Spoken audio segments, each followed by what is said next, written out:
sì, quindi non inizio. Amadeo.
Muy buenas noches a todos, ¿cómo están? Buenas noches, estamos bien, gracias a Dios. Bien, muchas gracias. Todavía nos faltan algunos compañeros. Vamos a esperar, ¿qué horas son? 3 minuticos a que llegue el resto y damos inicio, ¿listo?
¿Quiénes están conectados?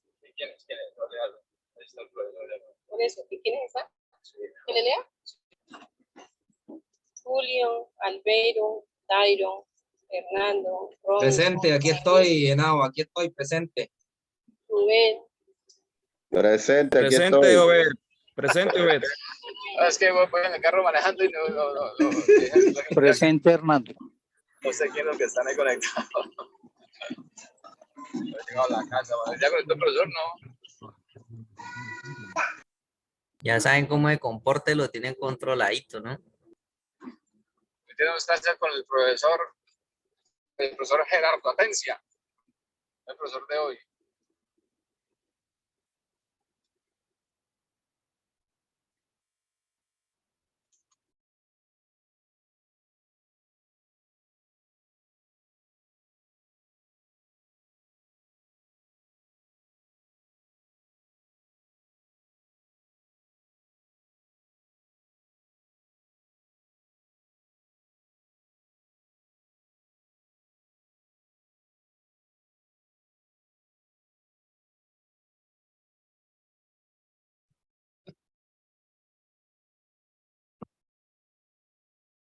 Muy buenas noches a todos.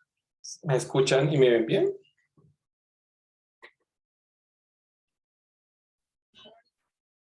Buenas noches. Listo, perfecto. Ya. Bueno, me presento. Buenos días a todos. Espero conocerlos más adelante. Mi nombre, como ya se anuncia en el apartado de esta plataforma, es Robinson Andrés Rodríguez Estupiñán. Yo soy un actualidad el director de las licenciaturas en Filosofía y Teología de la Fundación Universitaria San Alfonso. Y junto con Edison, pues vamos a ver algunas asignaturas compartidas con la institución, de manera tal que complementemos y trabajemos conjuntamente en su formación. Junto con ellos, y para orientar, digamos, una descripción un poco más protocolar, yo estudié Filosofía y Letras en la Universidad Santo Tomás. Tengo una maestría en Estudios Editoriales por el Instituto Caro Cuervo, otra maestría en Historia de la Universidad Nacional de Colombia, alente estudios de Filosofía del Derecho y Teoría Jurídica. Asimismo, estoy combinando mis estudios en maestría en Teología en la Universidad de La Sabana. Y básicamente, pues ha sido parte de mi trayectoria. Soy gestor editorial de algunas revistas científicas, entre ellas Cuadernos de Filosofía Latinoamericana, algunas revistas de medicina. Además de mi trabajo en San Alfonso, trabajo en la editorial de la Universidad Nacional de Colombia como el profesional encargado de la gestión de las políticas de acceso abierto, políticas editorial, y 3 revistas más, una de Derecho, que es la revista Legislación y Prospectiva, que es con el Congreso de la República y el CAED, el Centro de Altos Estudios Jurídicos, Formación Política, y la revista institucional de la Universidad Nacional, que se llama Quinta Época. Lo que me trae acá justamente para hablar de edición y escritura académica o científica. ¿Listo? Entonces, mi ánimo es que nosotros generemos algunas competencias, no solo a nivel de escritura, que tendremos que repasar, temas que tienen que ver con la generación de documentos que se ajusten al ideario epistémico de lo que llamamos géneros académicos, sino que además tengamos competencia para buscar, conservar y usar información en gestores bibliográficos, que es finalmente lo que importa en estos espacios de formación. ¿Listo? Además de ello, pues estuve durante algún tiempo y yo voy a proyectar parte de las clases para la redacción. Durante 8 años fui codificador del ICFES, en la prueba Saber Pro. Ustedes al finalizar cualquier carrera profesional, pues van a tener que hacer esta prueba y va a haber una de composición escrita, que son 2 páginas, 3 páginas para profesionales. Esas pruebas tuve ocasión de codificarlas, de mirar su pertinencia, su coherencia, lógico-semántica y demás, lo que trae algunos temas de esta cuestión. ¿Listo? Con esto yo finalizo pues la breve presentación. Quizás nos veamos en caso de que ustedes deseen culminar su formación profesional en la San Alfonso o en otras asignaturas de pronto de corte filosófico en las que de pronto haya ocasión de que yo los acompañe. Un gusto de conocerlos. En cuanto al programa, ya se los presento, miraremos cómo vamos a proceder en cuestión de actividades. La idea es la siguiente. Ustedes en este instante, además, al culminar este proceso, van a tener un certificado como curso de extensión emitido por la Fundación Universitaria San Alfonso. ¿Listo? Las materias que ustedes vean o cursen en este convenio que tenemos con el Presbiterio del Sur, ustedes se les emite un certificado de culminación y luego, si ustedes deciden, pues se les avala, se les homologa como parte de los estudios adelantados. Eso por una instancia. 2, eso sugiere que la plataforma en la que vamos a subir sus notas va a ser la plataforma de la Fundación Universitaria San Alfonso. Yo esas notas las voy a pasar justamente a Edison para que él adelante eso en el registro que corresponde a su comunidad. ¿Listo? ¿Hasta ahí claro? ¿Me he hecho entender? Sí, señor. En ese orden de ideas, pues, vamos a tener 3 cortes, es decir, 3 notas, al menos principales, que son las que corresponden a la arquitectura que manejamos nosotros para definir nuestro sistema de evaluación.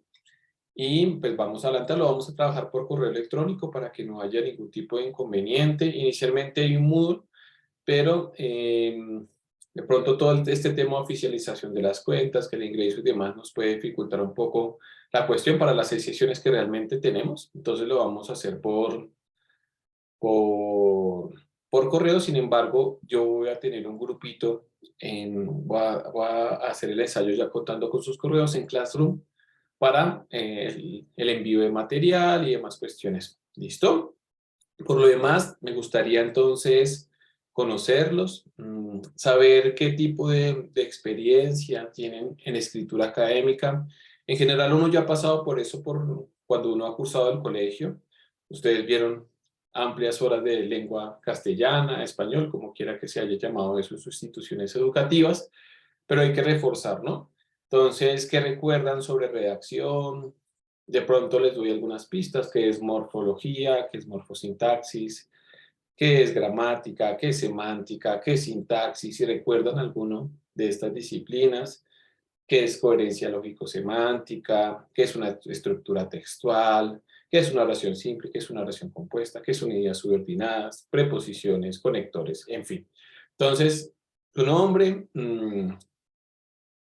conocer cuáles son las expectativas de la clase y qué recuerdan de su formación. Esto para mí es importante porque me permite definir hasta dónde tengo que yo cambiar el programa que les voy a presentar y ajustarnos a cierto tipo de contenidos que quizás haya que reforzar antes de tocar temas directamente más académicos. ¿Listo? Por eso quiero que sean muy sinceros. Mi profe, llevo un buen tiempo sin estar en un espacio académico y realmente no recuerdo necesitar. Listo, lo hacemos. Listo, dedicamos parte de una clase para reforzar y que al menos haya este tipo de elementos y nosotros podamos dar inicio a cuestiones más complejas. ¿Listo?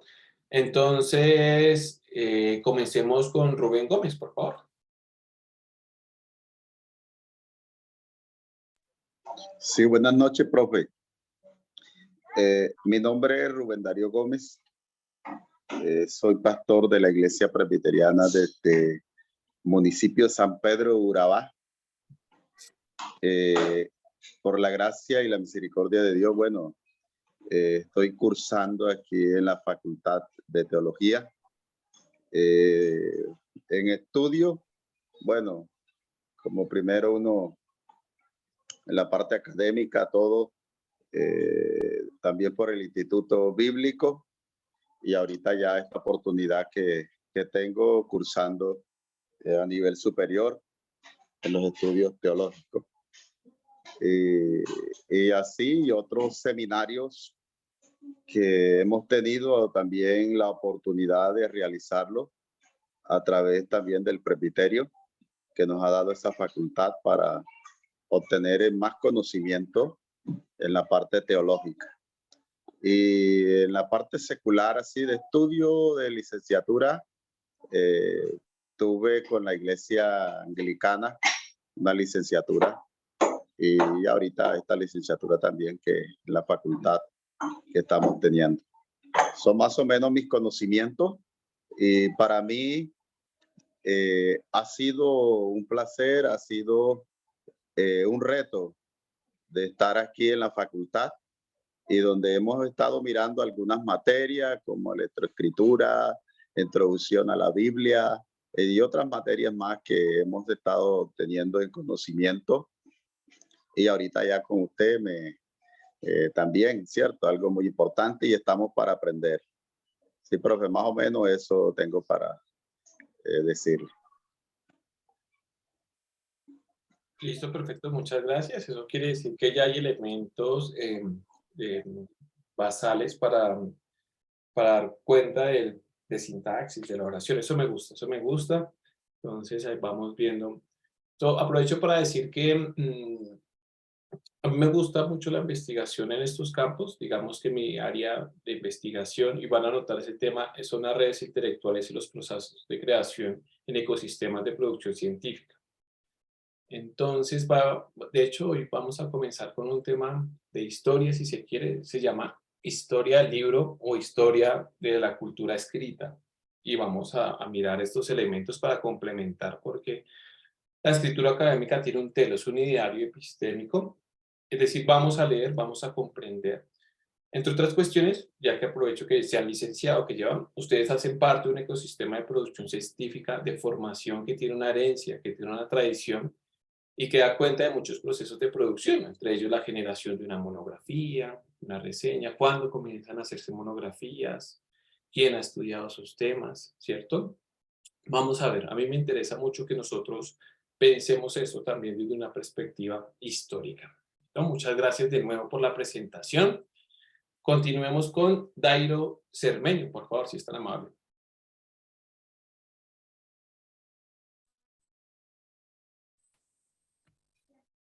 Buenas noches, profe, compañeros. Bueno, mi nombre es Dairo Cermeño. Soy pastor de la Iglesia Presbiteriana de Urabá Norte. Bueno, apenas he hecho técnicas por allí con el SENA. Técnicas en la Iglesia Presbiteriana con el Instituto Bíblico. No tengo una trayectoria así académica pues profundas. Entonces, pues la idea es aprender y crecer, formarme en el ámbito académico. Soy del campo, entonces, pero sí, la idea es poder aprender y estar dispuestos. Muchas gracias. Muchas gracias, Dairo. Listo, perfecto. Dairo, una pregunta. ¿Cómo se siente en términos de redacción? Ya no tanto académica, sino en cuestiones de saber más o menos cómo se construye un párrafo. ¿Siente que hay algunos elementos que de pronto ya domina? Para yo tener una idea de qué aspectos podríamos reforzar. Bueno, solamente vimos un poquito en lectoescritura, pero no fue que profundizamos así allá. Más o menos algunas herramientas que recibimos en cuanto a asuntos de párrafo, pero realmente no fue pues algo así que haya sido como en detalle o más profundo así. Falta mucho bagaje en esto, para mí falta mucho bagaje en eso de la escritura, profe. Perfecto, muchas gracias. Listo, ahí. Continuemos, por favor, con Noemí Romero.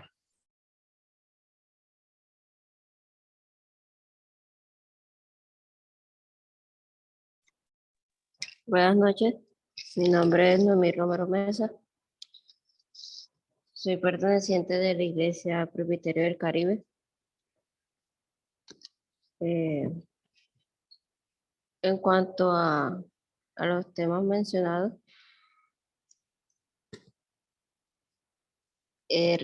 sí logro recordar pues ciertos temas pues ya vistos en el colegio y que recordamos también cuando vimos lectoescritura.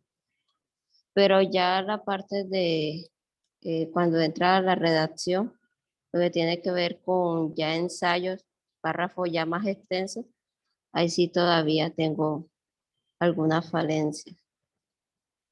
O la organización de ideas y todo eso.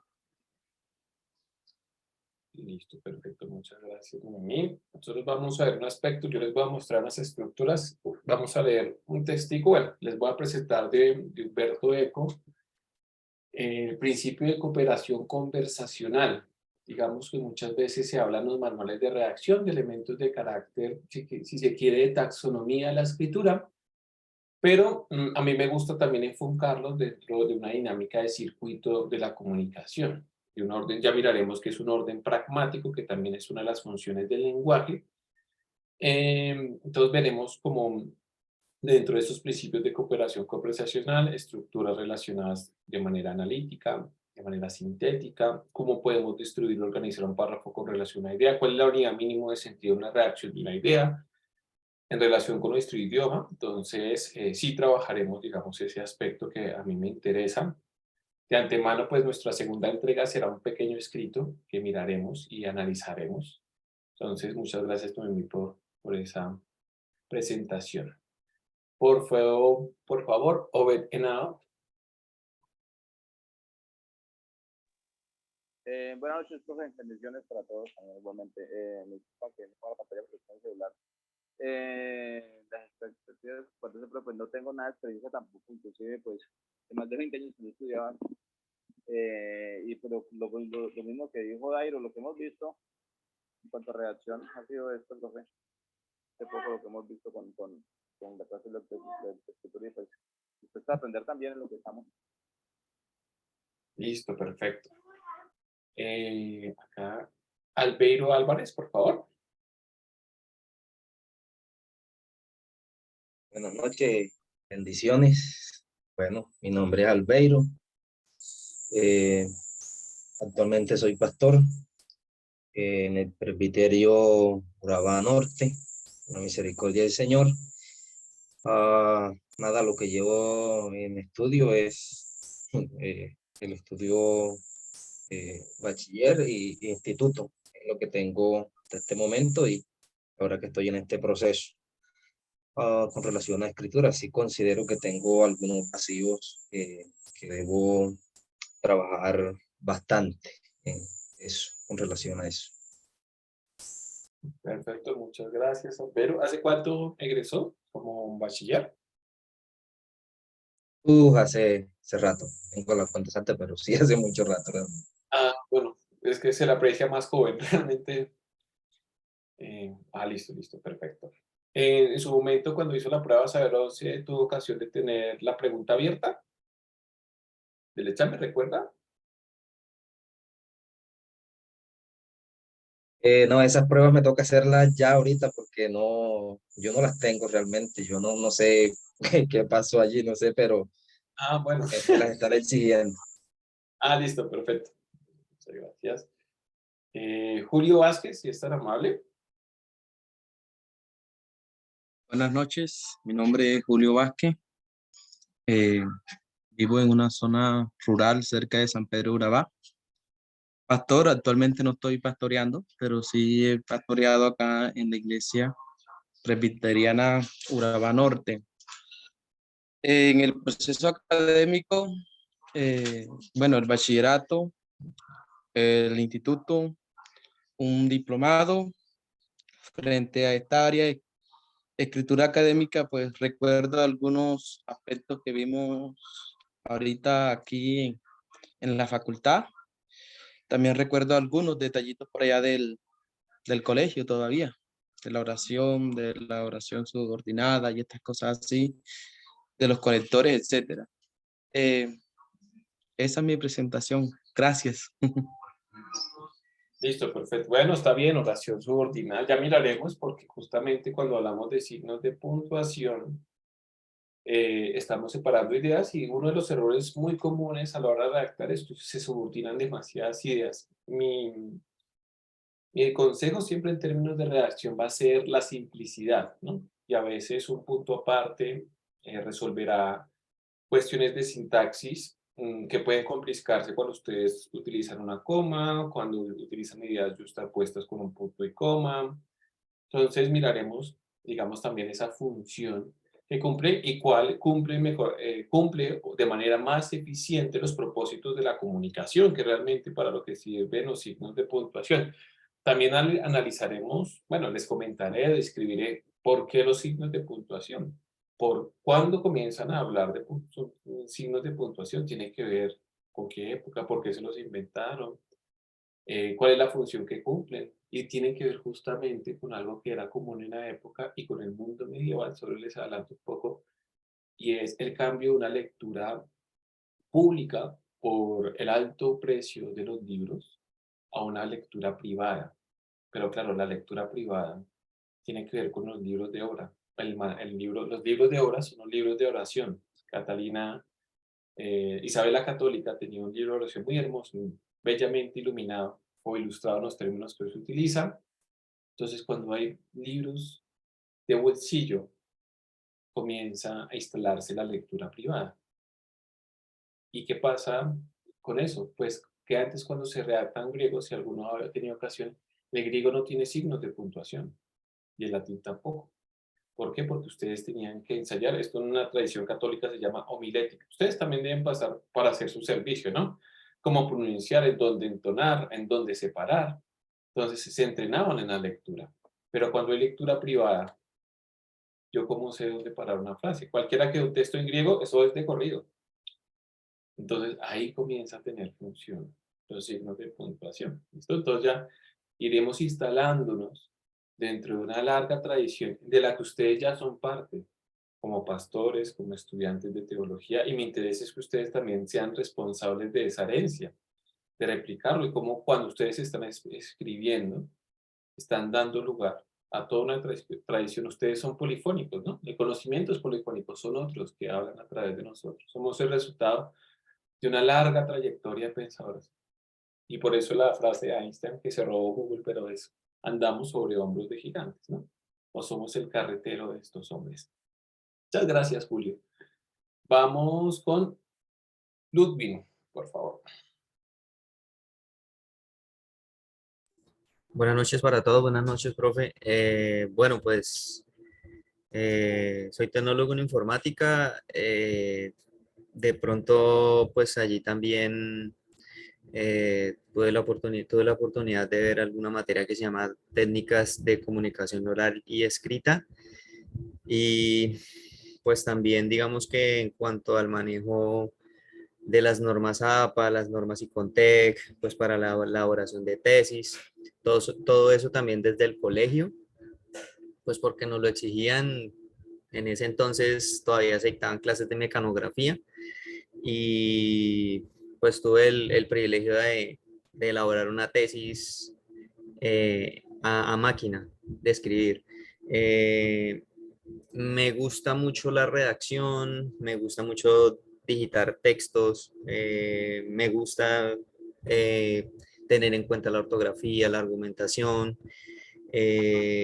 En este estudio que estamos haciendo ahorita en el seminario, pues hemos visto la clase de lectoescritura, muy buena también, fue fundamental. Y me gustaría mucho reforzar en cuanto a la elaboración de ensayos, ¿no? Porque pues a uno desde el colegio le exigen o le piden a uno presentar un ensayo, pero pues uno nada en aguas desconocidas, como que vaya y haga un ensayo, pero a uno no le explican qué es un ensayo, ni cómo hacerlo, ni cuáles son las partes de un ensayo. Y llega uno a la universidad y uno cree que sabe qué es un ensayo y resulta que uno no sabe qué es un ensayo. Entonces, pues me gustaría poder aprender más acerca de eso.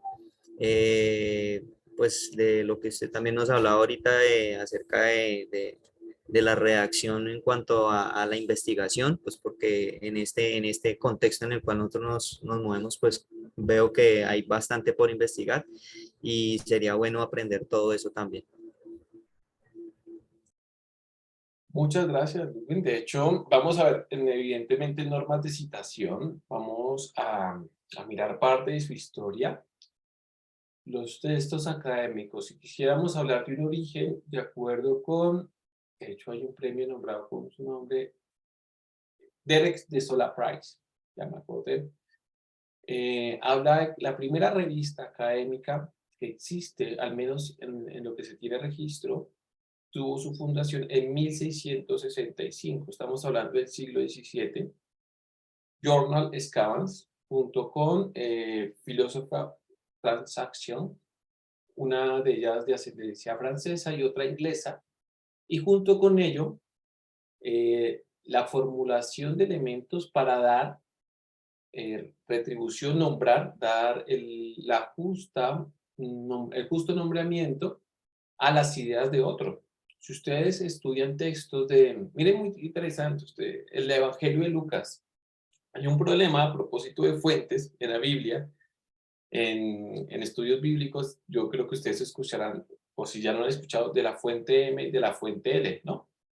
Porque Lucas, los evangelistas en general, Mateo, Juan, todos tienen una misma base, pero claro, hay modificaciones en su evangelio, ¿no? Hay cosas que no dicen otro, y la pregunta que dicen los biblistas es, ¿quién se basó de quién, no?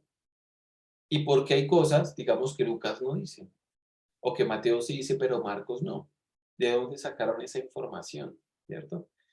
Si nosotros traducimos, y bueno, ahí viene el asunto de la fuente M, la fuente L y demás, pero si pasamos por esa información, una de las cosas es, pues en la Biblia no se cita, ¿no?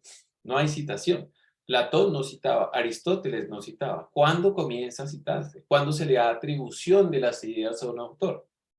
Comienza a formularse eso a partir de 1665, sobre todo en Inglaterra. Comienza a postularse la idea de atribución de las ideas. Miren qué interesantes. Antes de que en el antiguo régimen, en Francia, durante el reinado, bueno, el reinado del imperio de Luis XIV, no se pensaba en un libro, no era autoría del autor, sino de su editor.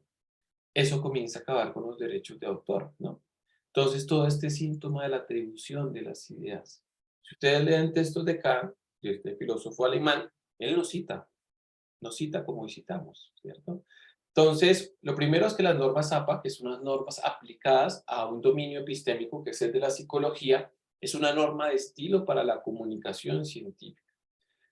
¿Qué utiliza la teología por lo regular, además de APA? Chicago. Y cada estilo de citación tiene una intención comunicativa, ¿listo? Y lo vamos a ver. Porque claro, estamos acostumbrados a pensar de que es la norma por la norma, pero resulta que tiene un elemento que da cuenta. Hoy lo veremos con una frase de un libro que a mí me encanta. A mí me gusta estimular que estudien historia del libro, que es un campo de investigación por predilección, además de otros, pero este me encanta. El libro se llama Los orígenes trágicos de la duración, de la erudición. Historia sobre las notas al pie de página.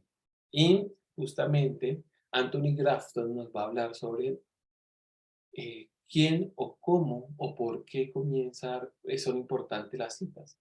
Y es porque damos cuenta de una tradición de la que conforman nuestros textos. ¿Listo? Entonces veremos normas APA. Miraremos cómo se usan, qué tipo hay, qué normas de estilo y por qué cada alimento. Ninguno es gratuito, todo tiene un significado. Si es una cita parentética, si es una cita corta, larga. ¿Cómo se modificó la referencia? Utilizaremos APA séptima edición, ¿listo? APA séptima edición. Y les daría algunos anticipos de Chicago, ¿listo? Porque en el mundo angloparlante es más común utilizar Chicago. Por una cuestión muy interesante, Chicago privilegia el uso de fuentes primarias. En historia se utiliza porque, claro, no va al archivo, no tiene que dar cuenta de los folios. En teología, porque uno utiliza otras fuentes como encíclicas, documentos, y APA no es tan claro en eso. De hecho, APA no tiene una especificidad sobre cómo citar la referencia a la Biblia. Yo les mostraré algunos estilos que se acomodan, pero no es claro, ¿cierto?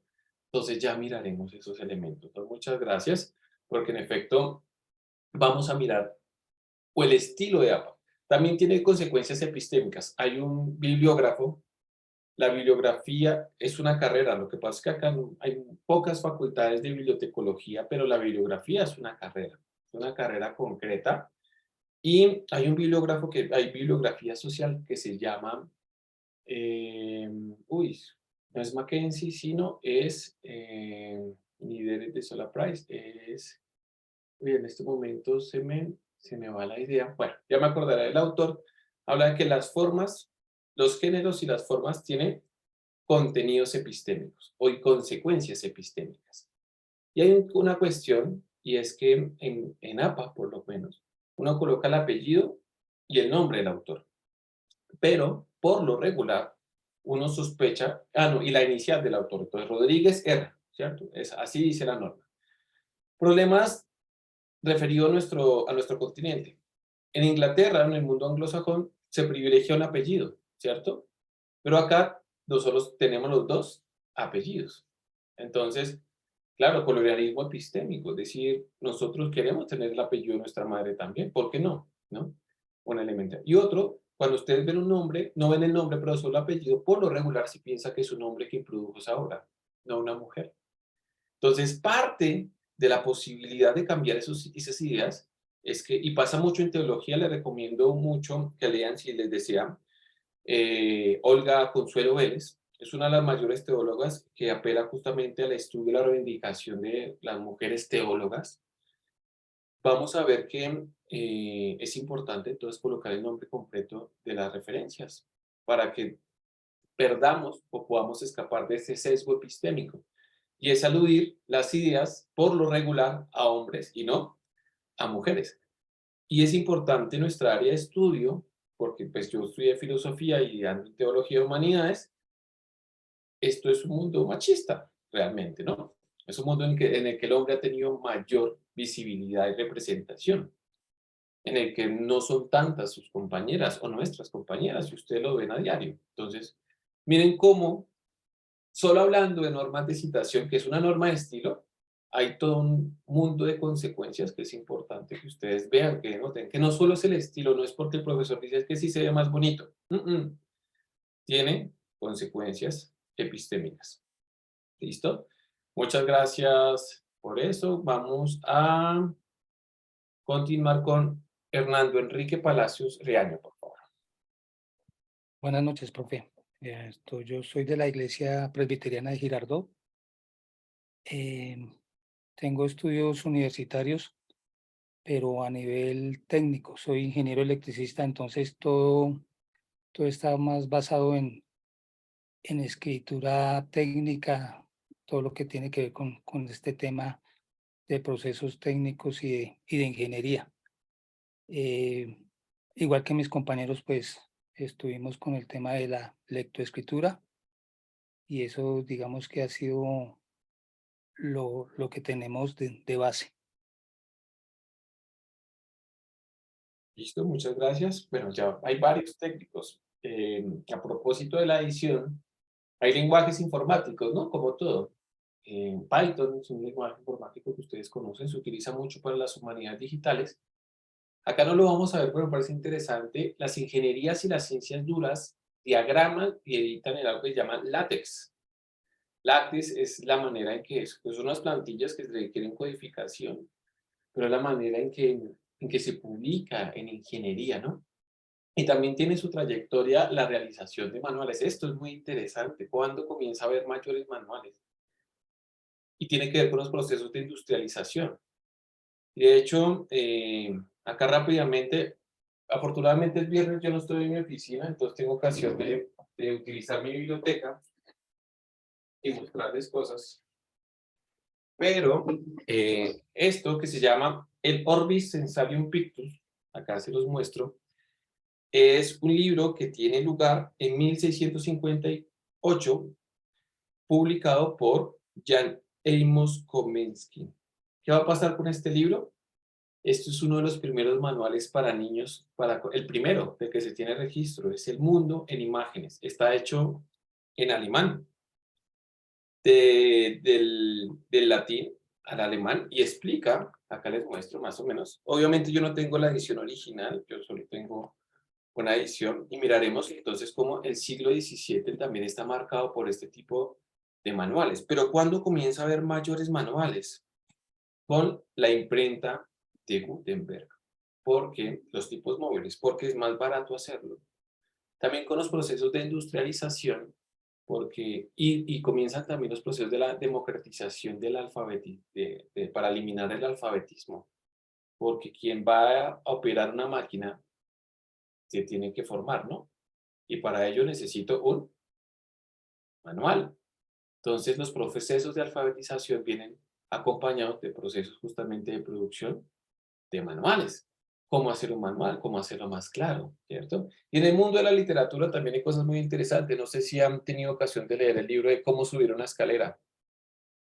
Se lo recomiendo mucho, es muy divertido. De Cortázar. Cortázar escribió un pequeño manual de cómo subir una escalera. ¿Sí, Dairo? Profe, perdón, le voy a pedir un permisito. Lo que pasa es que por allí tengo un asunto familiar ahí, una sorpresa, pues que de cumpleaños a mi esposa, entonces vino un personal aquí un momentico, me regala unos minutos y yo atiendo acá y luego vuelvo. Sí, profe. Claro que sí, Dairo. No hay que olvidar que antes que la academia está la vida, ¿no? Entonces, no se preocupe que este tipo de ocasiones, esto me lleva a una cosa, uno, en el mundo de la academia no, o hay muchos que renuncian a su vida, a las cosas. Yo soy de quienes piensan que no, que estos espacios de formación solo es una parte, ¿no? Y que hace parte de los contextos de producción. Ya ahorita, después hablaremos de eso, pero claro, no hay ningún inconveniente. Listo, lo esperamos acá luego. Entonces, todo Gracias, esto profe. Gracias. para mostrarles que me gusta, que nosotros entendamos por qué las cosas. Y esto es un libro de bolsillo, esto es un libro de bolsillo. ¿Y qué quiere decir de bolsillo? Que yo lo puedo cargar. Antes esto no se podía cargar. Y esto tiene, este soporte, el soporte es lo que contiene algo. Esto se le llama códice. ¿Listo? Por eso el códice de Hammurabi, el códice está diciendo es que es algo que se llama así. Esto es un gran invento. Tenía un profesor en el Instituto Coro y Cuerpo que decía, inventos de la humanidad, la rueda y el libro. Porque piense usted que usted tenía que tener un rollo.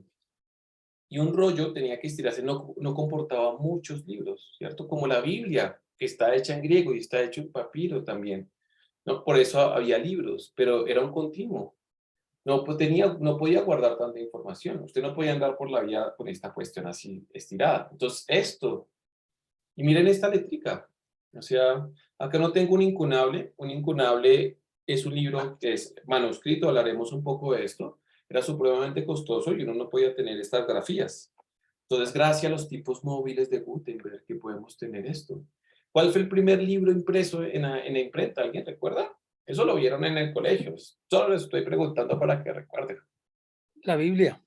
La Biblia, ¿no? En Sí. alemán. Ojo, miren el La precio imprenta de histórico que Gutenberg. tiene esto. En alemán, en una lengua vulgar, ¿no? Cuando digo vulgar es que es una lengua común, ¿no? No es la que expresa el mundo intelectual, sino en alemán, una traducción. ¿Por qué? Porque hay protestantismo, ¿no? Esto ya nos devela cuál es la naturaleza de la producción, que el primer texto que se publica con los tipos móviles sea la Biblia de Gutenberg, ¿no? Entonces, ustedes que estudian teología ya van relacionando estos elementos que llegan a ser mucho más importantes. Bueno, muchas gracias, Hernando, por la respuesta. Continuamos con, que a mí se me movieron acá un poquito. Bueno, Andrea Contreras, por favor.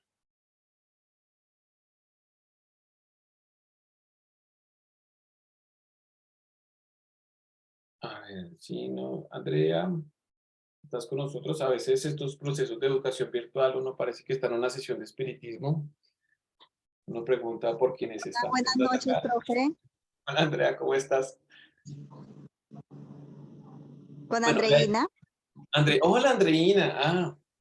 Nos vemos ¿Cómo por están? Buenas noches para todos. Es que entré un poquito tarde, profe, estoy como desubicada. En el momento no tenía el celular y pues alcancé a escuchar pues la intervención de su merced que estaba hablando del primer libro, cuál fue que estaba impreso, que fue la Biblia. Fue lo único, así que le entendí. Pues que estaba escrito por papiros, sí, en diferentes formas de escritura. Y sobre las normas APA, que íbamos a trabajar sobre las APA séptima edición, creo que es. Sí, perfecto. Lo que he escuchado, mi profe, le pido disculpas porque me conecté tarde.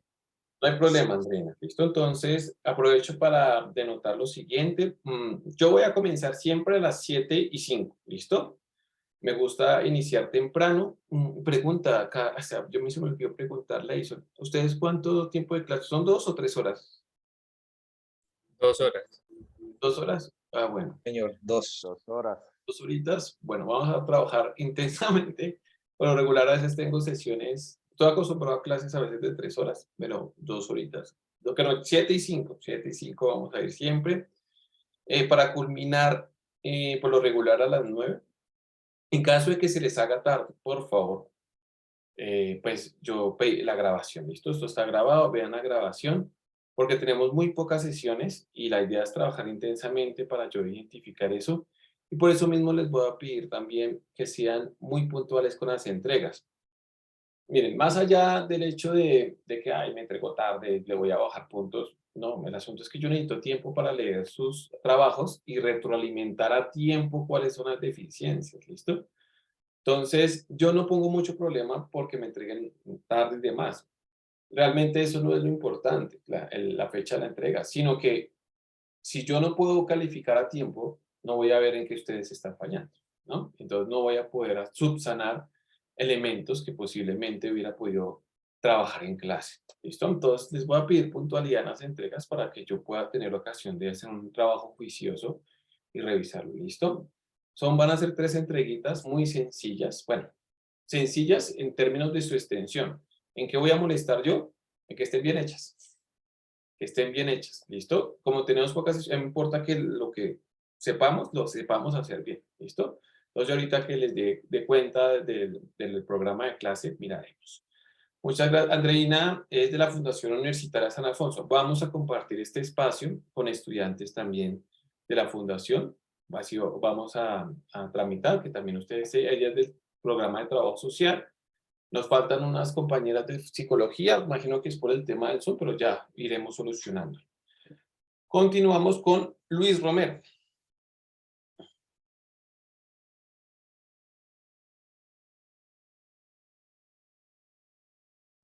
Profe, bendiciones. Yo ya alcancé a escuchar hablar a hermano Hernando y estoy comprendiendo más cuál es la pregunta, profe. Pues yo estoy aquí, estoy en Santa Marta, soy tecnólogo en sistemas de electricidad y propulsión motores, retirado de la Armada Nacional. Estoy ejerciendo como pastor aquí en la primera iglesia presbiteriana, sido reformado en Colombia, Santa Marta, y de gracias a Dios pues por este curso, porque también hace falta conocer sobre escritura y sobre todo lo que debemos aprender para realizar los trabajos. Listo, perfecto, muchas gracias. Esto es muy interesante. La historia de nuestra patria está de la región, está trabajada por muchos militares que a su vez eran intelectuales. Hoy por hoy uno siente una separación, ¿no?, entre el trabajo intelectual y la carrera militar. Pero cuando ustedes piensen en Santander, cuando piensen en Camilo Torres, cuando piensen en Simón Bolívar, los próceres de nuestra patria, cuando piensen en San Martín en el caso de Argentina, todos ellos eran intelectuales. Es decir, llevar una vida militar sugería también llevar una vida académica, ¿no? Y parte de nuestra historia, de nuestras bibliotecas, de la escritura, es bien acompañada por militares. Entonces, acá, bueno, veo muchos ingenieros, muchos técnicos. Bueno, entonces vamos a comenzar. Fran nos dice, estoy teniendo problemas, no hay problema. Vamos a comenzar nuestra clase. ¿Me confirman, por favor, ya ven mi pantalla? Sí, señor. Sí, señor. Sí, profe. Científica, ¿cierto? Listo. Entonces, los temas que vamos a ver son los siguientes. Entonces, vamos a comenzar la escritura como artesanía. Ustedes ya pasaron por la preescritura, entonces, a mí me gusta como mirar cómo están en términos de escritura y fortaleciendo cuestiones de puntuación, de citación y demás. ¿Listo? Y haremos algunos ejercicios. Tipologías textuales. El que nos compromete a nosotros es lo académico, lo científico. Redacción y normas ortotipográficas, entonces de ortografía, tipografía, qué tipo de correcciones hay, unas de estilo y demás. Y finalmente, estructura textual. Tenemos 3 notas que corresponden a las Cortes de la San Alfonso, pero que realmente nosotros no cumplimos en términos de tiempo, sino que en términos de entregas, ¿no? Entonces, cada 2 clases nosotros tendremos entregas. Entonces, esta clase será catedrática, la siguiente también, y dejo tarea. ¿Listo? Dejo entrega y ustedes entregarán en la tercera clase. ¿Listo? Lo mismo con las siguientes 2. Finalizamos nuestras 6 sesiones y hay una entrega final. ¿Listo? Una entrega final que es un ensayo final. ¿Listo? Entonces, tendremos un examen, que es un examen de aplicación de conocimientos. Luego, un ensayo, que no será no más de una cuartilla, es 500 palabras. Y un ensayo final, que será por un total de 1000 palabras. ¿Listo? Con todo lo que nosotros hayamos aprendido. ¿Listo? ¿Sobre qué va a ser el ensayo? Sobre lo que ustedes quieran.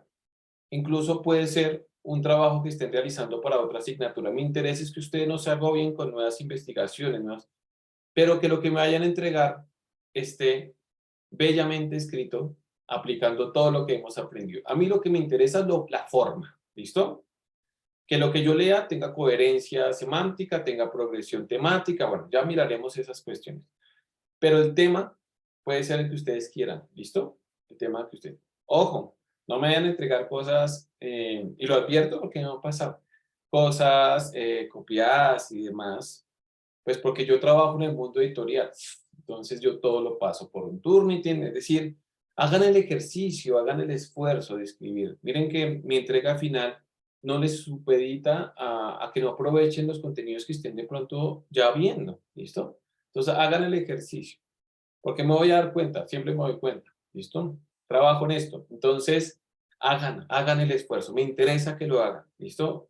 Traten, miren, escribir es como, y es tedioso, a mí no me gusta escribir, me siento, es como parir un hijo, ¿no?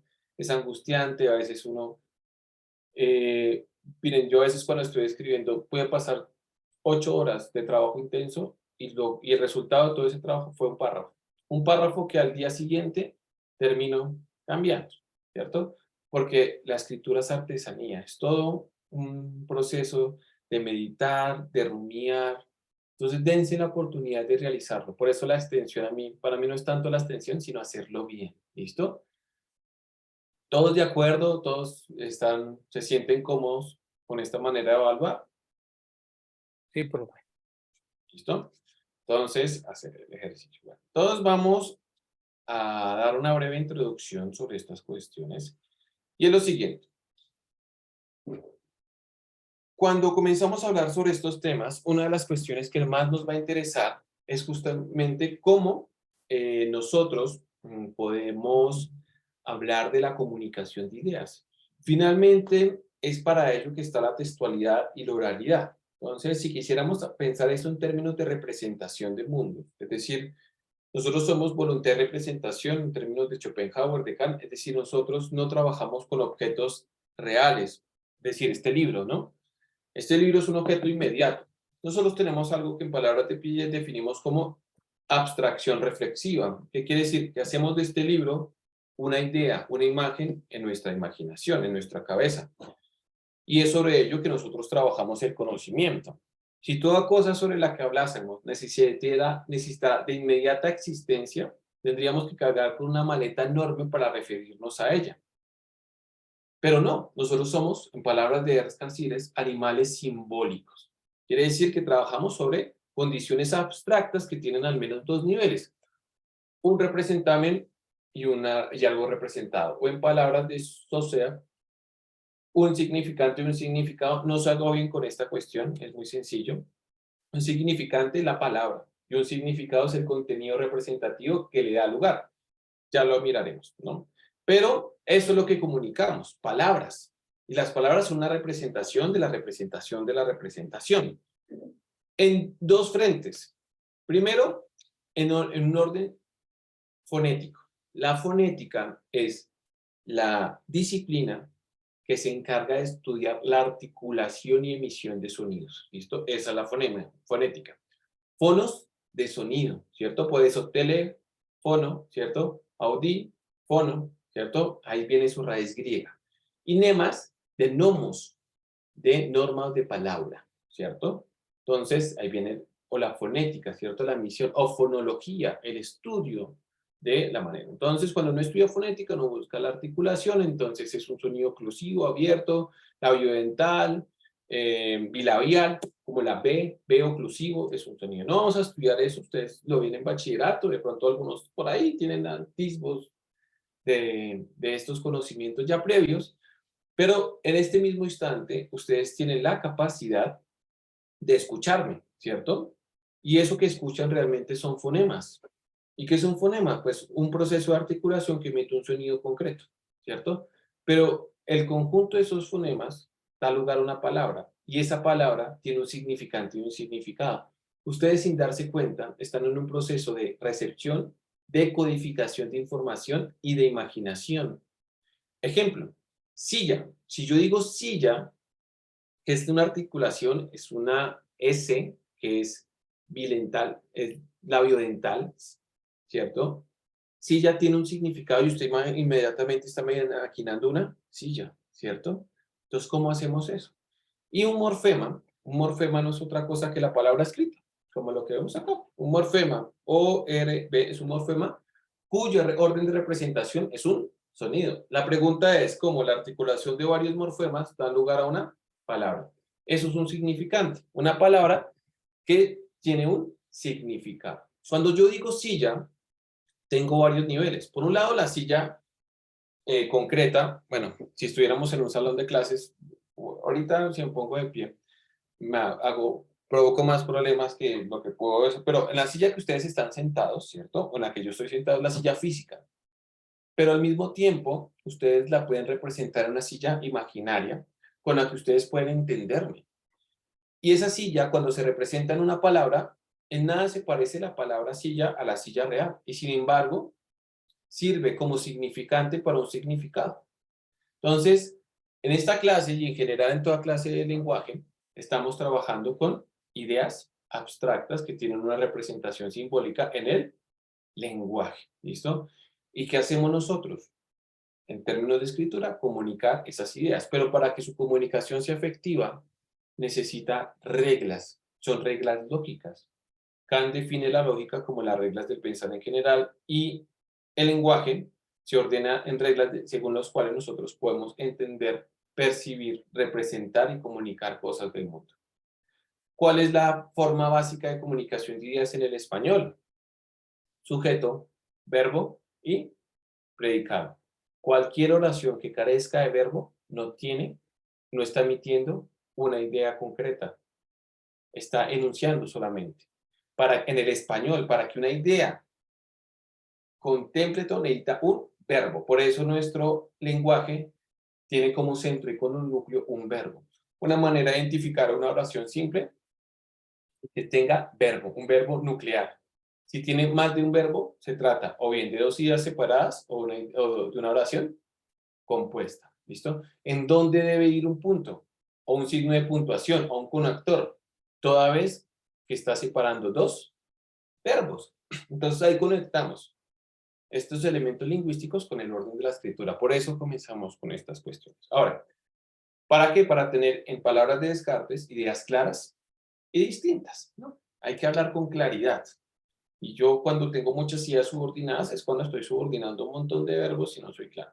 Hay verbos auxiliares, ¿cierto? Como ha acontecido. Entonces el verbo nuclear es acontecer, pero el verbo auxiliar es en el español, de haber, ¿cierto? Por lo regular sirve como verbo auxiliar. Sin embargo, en términos de lo que nos compromete, esas ideas tienen o responden a un ideario epistémico. Y este no es otro que quien detenta la verdad. Y por eso tenemos que ser más estrictos, ¿listo? Y ya miraremos. Al menos hay dos formas de pensar estas ideas, si queremos. Por un lado, en un orden analítico y en otro sintético. Ya miraremos eso porque tiene que ver. Pero cuando pensamos de una manera analítica, damos lugar a una relación de igualdad, de identidad. ¿Listo? Que es el lenguaje de las matemáticas. Y un orden sintético da un orden que refiere a los accidentes. ¿Listo? Esto es lógica, pero mira, el lenguaje en sí es lógico. Por eso la música es un lenguaje, por eso las matemáticas es un lenguaje. Cuando uno formaliza en lógica, uno lo que está haciendo es simplificar o simbolizar una estructura proposicional. Y lo mismo se puede hacer en el lenguaje. Hay ecuaciones en la lingüística generativa transformacional. Entonces, solo me basta con enunciarlos. Esta es una breve introducción. Mi interés es que vean como parte del léxico que vamos a ir utilizando, porque es importante un léxico adecuado. En el español no sucede tanto, pero, y por eso se dice que el español goza de muchas analogías, es un idioma muy prolijo para la literatura, nutrido, rico, ¿no? Para hacer alegorías, analogías, metáforas. Pero hay otras lenguas mucho más estrictas, entre ellas el alemán, ¿no? El alemán es muy estricto con los significados, por eso muchos presumen que es el lenguaje de la ciencia, de la filosofía. Pues bien, en el español tenemos que ser estrictos también con las palabras, porque ante este nutrido mundo de sinónimos o de sinonimias, pues un lenguaje académico nos sugiere claridad. Entonces, no es por expresar erudición, no necesariamente, sino mi expectativa es que tratemos de nombrar las cosas con aquella palabra que mejor representa los límites y alcances de ese significado. ¿Listo? Entonces, preparándonos para, anticipando, digamos, el léxico con el que tenemos que hablar. ¿Listo? Hasta el momento me he hecho entender. ¿Alguna duda o comentario?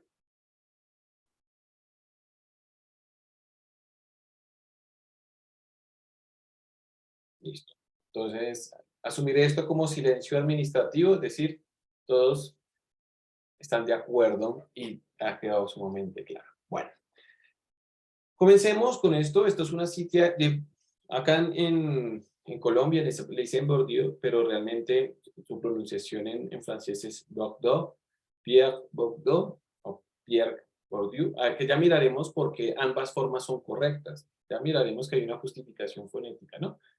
Pero Pierre Bourdieu, justamente en el Homo Academicus, acá tenemos en la parte inferior derecha, tenemos una referencia bibliográfica en APA. ¿Listo? Ya miraremos. Entonces, apellido, coma, inicial, punto. Ojo, acá hay, ¿por qué el punto? El punto separa información diferencial. ¿Listo? Entonces, y una coma siempre tiene un orden de continuidad semántica. Así como en las matemáticas, los símbolos tienen consecuencias, los signos de puntuación también. Entonces, no es ¿por qué van a coma? Pues porque Bourdieu y Pierre hacen parte del nombre completo. ¿Y por qué va un punto después? Porque el año no hace parte del mismo campo semántico que el nombre. ¿Por qué va un punto después de la fecha de publicación? Porque el nombre de la obra no hace parte. ¿Me hago entender? Ahí uno va a identificar, cuando uno entiende la utilidad, y los ingenieros me entenderán, o sea, cuando uno entiende para qué sirven las cosas, comprende mejor y se aprende mejor en dónde van y qué función están cumpliendo. Cuando sencillamente usted solo está imitando o replicando y no tiene una comprensión real de su ejecución o operación, le cuesta más ejecutarlo. ¿Listo? Entonces, por eso mi deseo es que ustedes vean cuál es la función que está cumpliendo. ¿Listo? Entonces ya saben, lo que esté separado por un punto es porque es información diferente. Entonces ya saben dónde colocar el punto. ¿Listo? Y ya hablaremos ahora de nuestra cita. El discurso científico, abro comillas, ¿qué me indica las comillas? Ya sabemos, cita. ¿Qué tipo de cita? Una cita textual. ¿Listo? Una cita textual. ¿Listo? Abro la cita. Quiere decir lo que dice, se toma en serio lo que dice y acepta responder. Por ello, cierro cita e información referencial. Acá tenemos dos, igual vamos a repasarlo, pero me gusta repetir las cosas para que vaya quedando. Hasta el tedio, hasta que digan, ay, otra vez va a decir cita. Pero así ustedes van repitiendo, ¿no? En algún momento se les va a quedar. Entonces, ¿qué coloco? Esto es una cita muy interesante. Esta es una cita parentética porque toda la información referencial está en el paréntesis. ¿Qué requiere? El apellido nada más, separado por una coma. ¿Por qué acá no punto y por qué coma? Porque hace parte de la misma información referente. ¿Listo? El año de publicación y la página. ¿Listo? Bourdieu 2019. Cerremos. ¿Listo? Tranquilos, solo vayan anotando estas cositas porque veremos las normas de citación de manera explícita. Pero me interesa que ya veamos, vamos mirando cómo es que va funcionando. ¿Listo? Es una cita textual. ¿Cómo sé que es una cita textual? Porque va entre comillas. ¿Listo? Va entre comillas y es una cita corta porque hay citas extensas o en bloque, depende del manual, que tienen más de 40 caracteres, entonces van por fuera del párrafo. Entonces, esta es una cita, coma, es decir, es un discurso capaz de responder por aquello que propone, de sostener su verdad o la apariencia de verdad y al cual la ciencia confiere a aquel que lo detenta o a aquel que da la apariencia de tentarla el monopolio del punto de vista legítimo, de la previsión autoverificadora. ¿Listo? ¿Qué va a pasar? Pues toda vez que usted piense en términos académicos, usted debe demostrar, argumentar la manera en que esto está expresado. Porque no solo, usted no está dando un punto de vista, este es en el plano de la doxa, de la opinión, Y un texto académico no es una opinión. Usted puede estar definiendo una opinión que podemos figurar como una tesis, ¿cierto? Pero toda vez que usted escribe un texto académico, usted está argumentando. Y en el ejercicio de comunicación científica, tú estás apelando a la necesidad de persuadir al otro de acuerdo a la disposición de evidencias o argumentos que apoyen su posición. Entonces, su opinión, ¿qué pasa en el orden de la opinión? De la doxa, de acuerdo con Platón.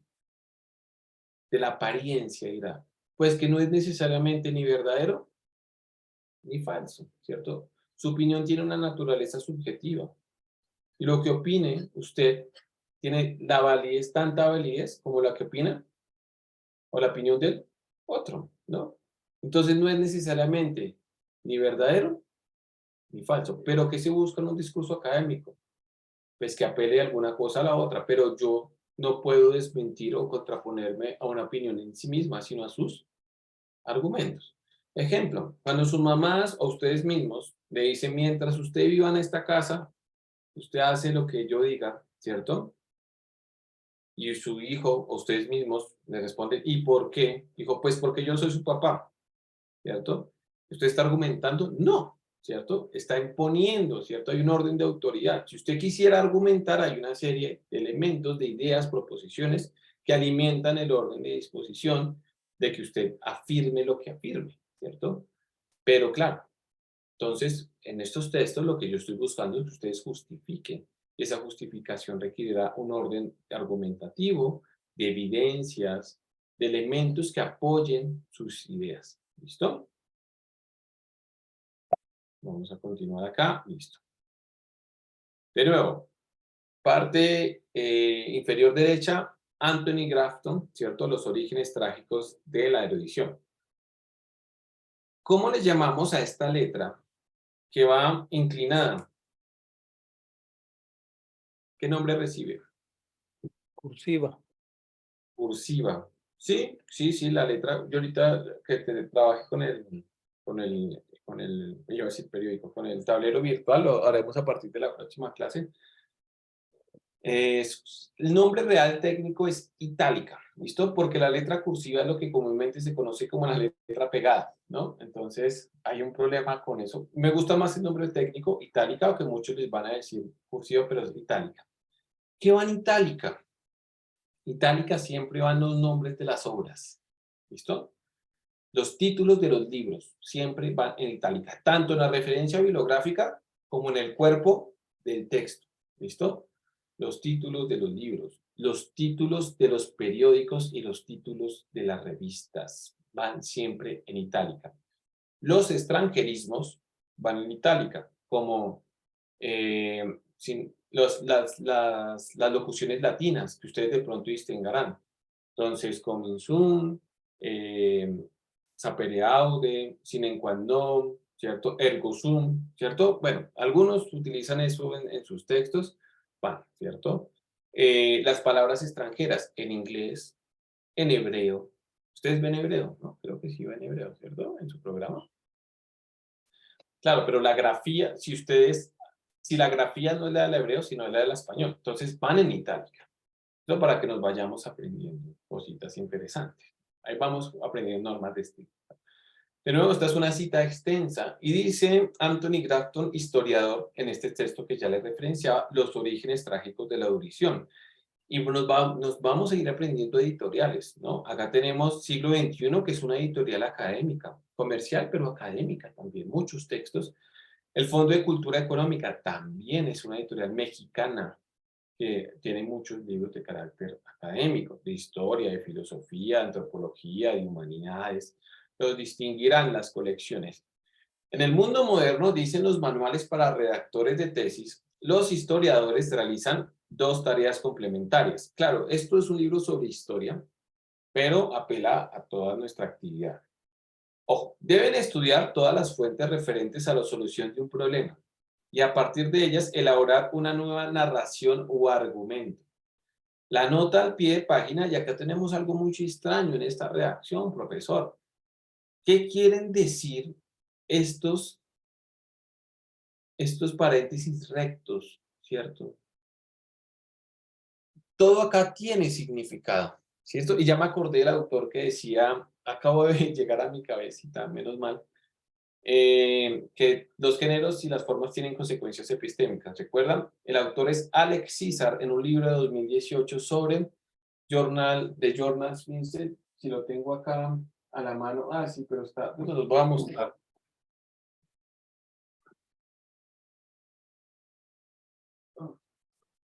Listo. The Scientific Journal. Acá tenemos a nuestro texto. Alex César de la Universidad de Chicago nos habla justamente de esta cuestión, que las formas y los géneros tienen consecuencias epistémicas.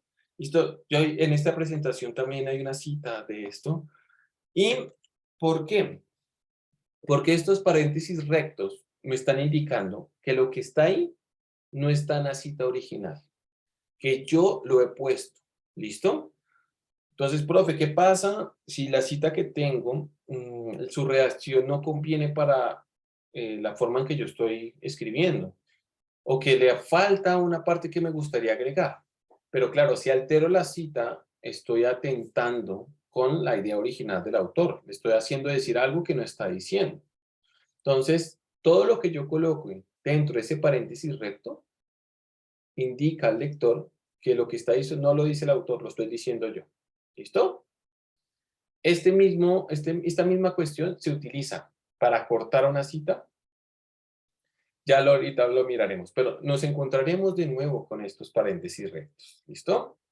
Vayan anotando, vayan mirando cómo funciona. Y a mí me encanta decir, yo les digo cómo hubiéramos podido pensar con un ámbito descriptivo. Pero a mí me gusta que ustedes vean cómo funciona. De una vez, cómo opera. Luego miraremos cómo funciona en un texto científico. También para demostrarles que lo que les estoy diciendo no es mentira. Decir, miren, ahí están otros textos académicos. De ahí yo proyecto. Lo que me lleva a algo. Desde ya, comiencen a leer artículos de investigación, textos académicos. ¿Por qué? Porque ustedes leyendo se van acomodando las formas en que estos géneros comienzan a trabajar. ¿Listo? Entonces, cuando comencemos a ver textos científicos, miren, esta es la estructura que tienen, así citan. Y usted se va habituando a esta forma.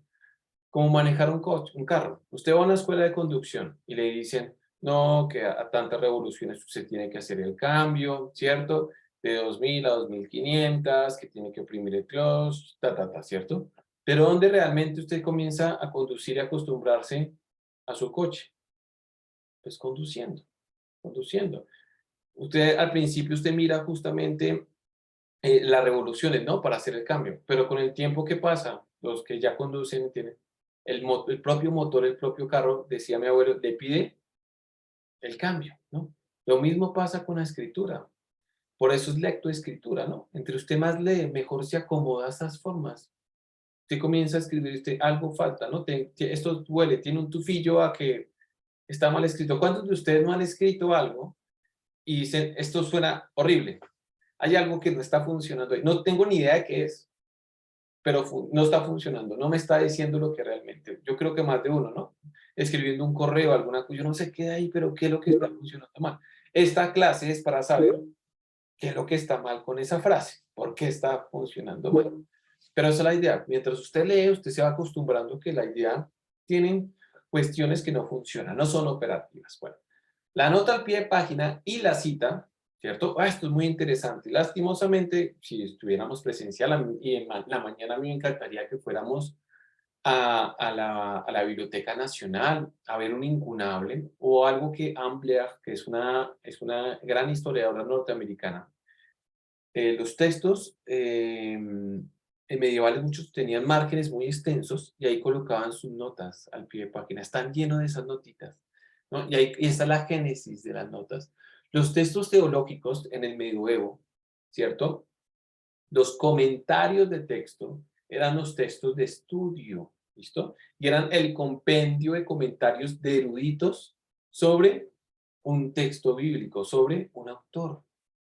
Desde el medioevo rastrea Ambler que existen estas pie de página, ¿no? Y hay atribución. Cualquiera que se acerque a la Suma Teológica entenderán esta cuestión. Entonces, la nota al pie de página y la cita es la prueba de que se han realizado las dos tareas. ¿Cuáles dos tareas? Estudiar todas las fuentes para solucionar el problema y a partir de ellas elaborar una nueva narración. Es evidencia de ello. ¿Listo? Y por eso comienza a ser importante que ustedes citen, es decir, ninguna. Miren, la originalidad de una idea no reside en el hecho de que nadie haya dicho lo que usted ha dicho, sino en la manera en que esa idea se articula con un horizonte de representación y construcción de su propio conocimiento. Tengan eso muy en cuenta. Cuando usted construye un texto académico, ese texto apela a la manera en que usted está articulando el conjunto de saberes en una representación o construcción de su propio conocimiento. Y su originalidad reside en la novedad que eso supone para usted en primera instancia. ¿Listo? Muchas veces se entiende que originalidad es que nadie lo ha hecho y hoy por hoy es imposible porque somos seres tan polifónicos. Hacemos parte de una larga tradición. Miren, todo esto que yo les estoy diciendo, nada de esto realmente es original, no es como el gran profesor Robinson Rodríguez en su gran cátedra sobre qué es escribir. No, es el conjunto de todas mis lecturas. Y con el tiempo ustedes se darán cuenta que cuando ustedes escriben, ¿quiénes, qué autores, de quién soy heredero? ¿A quién le debo lo que sé o la forma que pienso? Y ustedes comienzan a notar entonces que hago parte de una escuela, que tengo un estilo, ¿sí? Y cuando uno comienza a leer más autores, uno identifica, a mí me pasa en filosofía. Yo hoy por hoy, afortunadamente, yo me especialicé en Kant, pues uno lee algo y esto es Kant, o sea, este tipo es kantiano. Uno ya detecta por la manera, por los términos que está utilizando, la forma en que está utilizando, ¿no? Y ustedes mismos tienen que proyectar. Entonces, hay que leer, ¿cierto? Como decía, ¿alguno vio Los Reyes? Decía, hay que leer. Bueno, hay que, ¿por qué? Porque es la cultura la que ustedes están. La cultura del libro es eso. Y nosotros somos una civilización que basa su memoria en la escritura. Entonces, identificar tanto el indicio primario que garantiza que la sustancia del relato es novedosa, como las obras secundarias que no desmienten ese carácter en forma y en tesis. Ojo, muy importante. Las citas también tienen usos. Disculpen, yo refresco un poco la garganta. ¿Qué usos? Uno, citas de autoridad. Y en teología es muy usual. Es decir, yo tengo una idea, no sé, sobre la gracia, ¿no? Estoy hablando sobre la gracia divina y cómo esto es capacidad donal, ¿cierto? Porque el amor es un don y es gratuidad. Pero como que, si lo digo yo, no. Entonces voy a apelar a quién. A San Vicente. Yo voy a hablar en términos de santos, que son de los que yo más distingo. San Vicente de Paúl, ¿cierto? El teólogo que da lugar a la teología, a la caridad.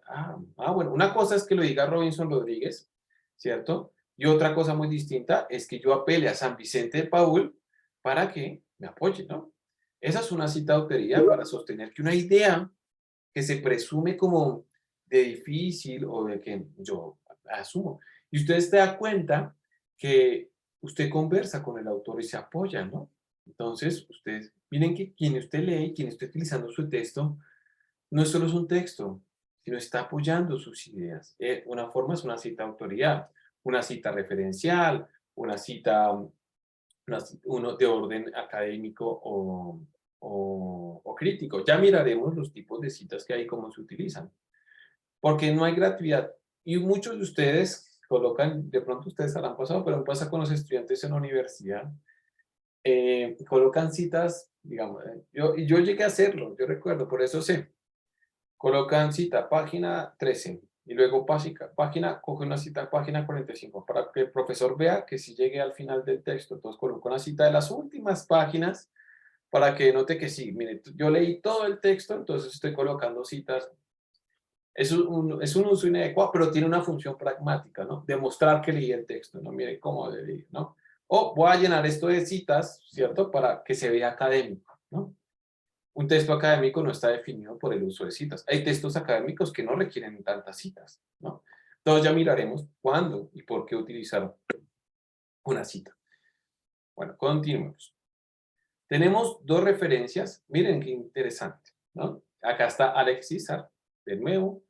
Journal, 2 puntos, Universidad de Chicago. Prueba. ¿Qué está mal en alguna de estas referencias bibliográficas? Hay algo mal. ¿Qué es?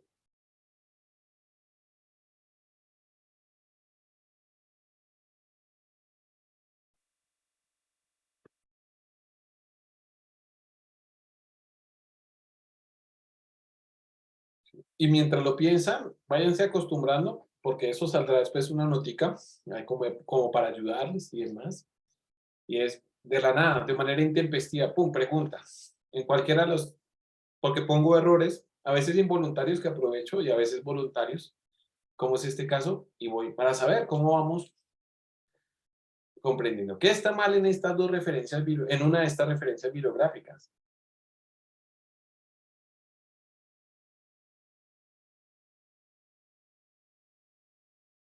Pista.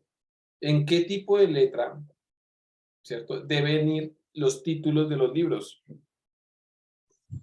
Itálica. Itálica. ¿En cuál de estas dos referencias no está en itálica? En la segunda. La segunda.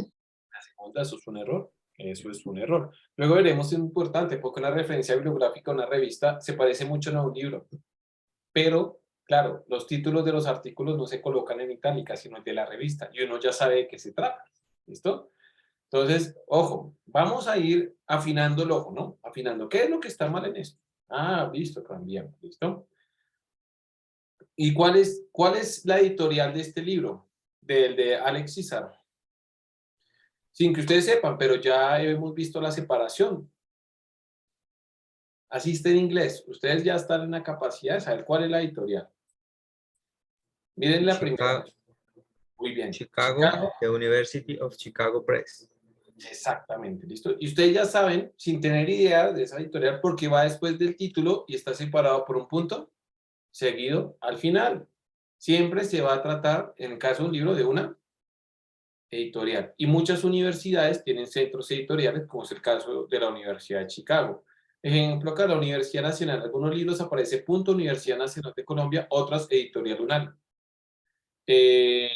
En Universidad Santo Tomás, no aparece siempre Universidad Santo Tomás, aparece Ediciones Usta. ¿Y usted qué es Usta? Ah, Universidad Santo Tomás, pero si usted no sabe, ya sabe que es la editorial. Entonces, para que ustedes vayan ubicando, porque esta información referencial luego va a ser importante para que usted lo busque en los libros y miraremos parte de los libros. Yo utilizo los libros en PDF para facilitarlo, pero las banderillas son las páginas legales de un libro, y acá está la información que yo requiero. ¿Listo? Y todos los libros tienen este tipo de información, de identificadores. Entonces ya miraremos. Ahora sí vamos con nuestra cita. Las tomas de posición en el espacio de los estilos corresponden estrictamente a las posiciones en el campo universitario, por fuerzas institucionales adscritas a sociedades científicas o editoriales como APA, que se funda en 1929. Mucho de esto siglo XX. Ninguna otra norma va antes, ya, por las razones que ya les había explicado antes, que definen, pese a la autonomía de las universidades, el modo de concebir la comunicación científica, ya que los formatos y los géneros tienen consecuencias epistémicas y, ante todo, consecuencias sociales relacionadas con el conocimiento, su origen y atribución. Las normas APA, y las exploraremos, pues atribuyen ideas a un autor que puede ser natural, un autor corporativo, ya miraremos. Y es importante no solo para dar cuenta, sino para una cuestión que se llaman las métricas, ¿listo? Y los metadatos, porque como acá tenemos varios ingenieros, estas formas, estos puntos, nos van a permitir encontrar bibliografía, lo que me permite adelantarlos. Nosotros vamos a instalar dos software, ¿listo? Uno de ellos es una herramienta que se llama el Publish or Perish, es público perece, que es un buscador de referencias y de bibliografía muy importante, muy rápido. Y otro que se llama Zotero, que es un gestor bibliográfico, ¿listo? Para que se vayan preparando, para quienes de pronto, hoy por hoy se están conectando por celular y demás. Eso lo vamos a ver en la cuarta clase, ¿listo? Entonces, vayan preparando que vamos en el último, a partir de la cuarta clase, voy a requerir que los ejercicios se hagan en computador. ¿Listo? ¿Todos claro? O sea, entiendo que por conectividad, alguna cosa, pero las últimas 2 clases requiero que ustedes tengan un computador porque los entregables supondrán que usted me entregue pantallazos de lo que está haciendo. ¿Listo? Por un motivo muy importante, necesito saber también cómo ustedes están utilizando el Word. Es decir, cómo edito un párrafo, cómo coloco una sangría, qué es una sangría francesa, de qué manera, para qué sirve el TAT, de qué manera puedo cambiar el puntaje de nuestra página, cómo puedo editar sus márgenes. Todas esas cositas que parecen obvias, porque a veces yo pienso que son obvias y luego me entero que no tanto, tenemos que practicarlas. Porque muchos de los problemas saben pasar. Vamos a tener que hacer una cita extensa. Las citas extensas requieren un margen de 2.5 en el margen izquierdo. Profe, ¿cómo hago eso? Entonces comienzan a hacer espacio y esa cosa se ve horrible, ¿no? Pues, ¿cómo hacemos? Ah, bueno, hay 3 formas de hacerlo en el Word, ¿no? Ah, necesito que las referencias bibliográficas queden en sangría francesa. Profe, ¿cómo coloco sangría francesa? Pero entonces necesito que ustedes sepan cómo dictar un párrafo, ¿cierto? O que al iniciar un párrafo único con sangría 1.5 al inicio del mismo. Vamos a mirar cómo se hace, ¿listo? Todos también instalado el Word. ¿Listo? ¿Qué va a pasar? Pues esto que les estoy diciendo, todo en un texto académico tiene un porqué. Nada es gratuito, nada es porque se vea bonito. Incluso en APA. APA en edición 6 decía que, y usted lo recuerda en el colegio, tenían que justificar, ¿cierto? El texto justificado. En edición 7, usted puede trabajar con no justificado, sino al margen derecho. Y usted dice, eso se ve horrible, pero APA lo concibió por una facilidad en la lectura. Entonces, finalmente son estilos como recomendaciones, pero todo, hasta la manera en que usted coloca un párrafo para la jerarquización de títulos, qué va en negrita y qué no, qué va subrayado, qué va en itálica, todo. ¿Qué pasa? Pues como usted a veces o nosotros solemos imitar, y esto en lingüística se llama error por asimilación. Colocamos esto porque se ha hecho así, ignorando cuál es su uso, y ahí están los errores. Ahí están los errores. Cuando usted solo imita, ¿sí? Ah, no, es que esto lo he visto que se coloca así, yo lo voy a colocar igual, sin tener idea el por qué. Entonces vamos a insistir en el por qué de cada cosa, porque todo tiene consecuencias. ¿Listo? Todo. La coma, este punto al final, cómo separa un párrafo, la itálica, todo, absolutamente todo. A tal punto, ejemplo, en el alemán, los sustantivos siempre van en mayúscula, siempre. Y eso supone, sí yo puedo diferenciar un sustantivo de otro orden, ¿no? En el español, el uso de los acentos, que algunos son ortográficos, otros son fonéticos, pues, o de orden semántico, ¿no? Porque tienen un uso, tienen un porqué. Todo lo vamos a ver en la composición de la escritura. Hasta acá, ¿vamos? ¿Alguna duda, algún comentario? ¿Se han sentido satisfechos con en lo que hemos venido avanzando? Sí, profe, satisfechos. Listo. Entonces, vamos a comenzar con este orden y vamos a instalarnos en lo que nos corresponde como académicos. ¿Listo? Y resulta que, disculpen si me muevo mucho, si estuviéramos en un aula de clase estaría caminando de un lado a otro. Yo soy un poco peripatético, la escuela peripatética siempre enseñaba a filosofar caminando.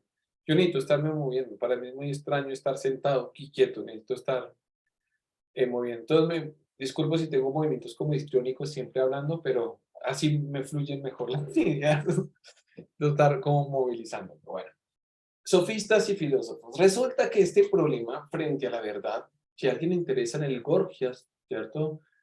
Comienza justamente con un problema esencial. Los sofistas, que hoy se pueden referenciar con los abogados, estaban interesados en mostrar cierta verdad. Y para ello vamos a tener un diálogo pequeño. ¿Listo?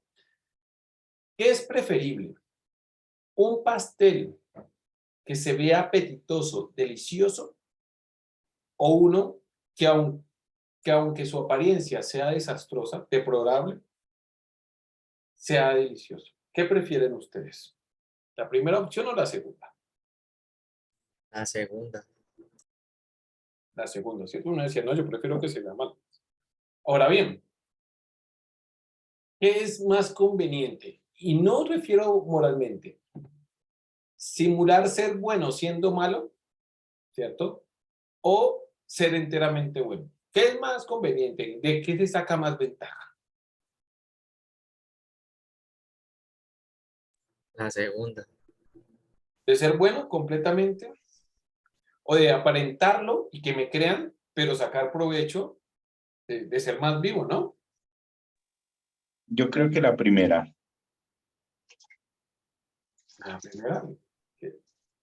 Platón creía que la primera, de hecho, o sea, de hecho Platón decía, ser bueno es muy difícil, muy complejo. Ser un hombre virtuoso es sumamente complejo.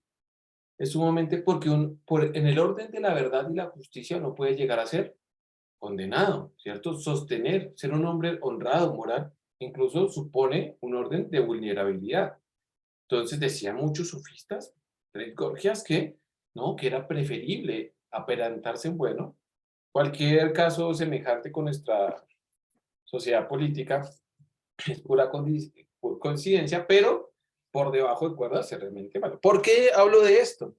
Porque resulta que los sofistas, a quienes se les pagaba por su instrucción, hablaban en nombre de la verdad, pero con fines lucrativos. Es decir, no les interesaba la verdad, que en griego se traduce como la aletheia. No les interesaba realmente, sino la apariencia de verdad.